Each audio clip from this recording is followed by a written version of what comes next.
Dowladda Sacuudiga oo xabsiga dhigtay muwaadiniin Soomaaliyeed oo lala xiriirinayo kooxaha argagixisada.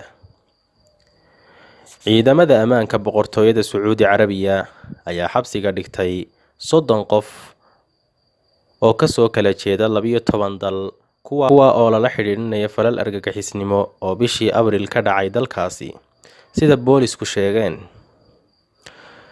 Dadkan la tuhmay ayaa xabsiga loo taxaabay, waxaana lagu hayaa baaritaano ku saabsan inay xiriir la leeyihiin kooxaha argagixisada loogu yeero.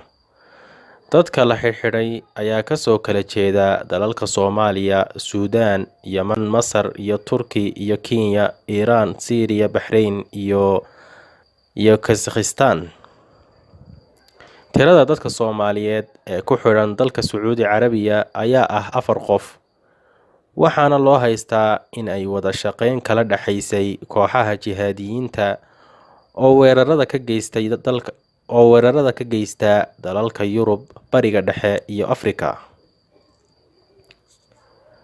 Dad tiradoodu ay dhan tahay 5,348 qof ayaa xabsiyada dalka Sacuudi Carabiya ugu jira dambiyada in ay weeraro geysteen iyo in ay ka tirsan yihiin kooxaha argagixisada loogu yeero.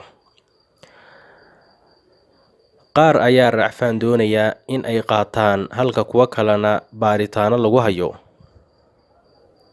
Sacuudiga ayaa feejignaan dheeri ah kaga jira kooxaha loogu yeero argagixisada, iyadoona dhowaan xogayaha guud ee Qaramada Midoobay uu ku ammaanay xukuumadda Riyaadh sida ay kaga go'an tahay in kooxahaasi laga feejignaado oo laga hortago falalka lidka ku ah ammaanka ee la imanayaan.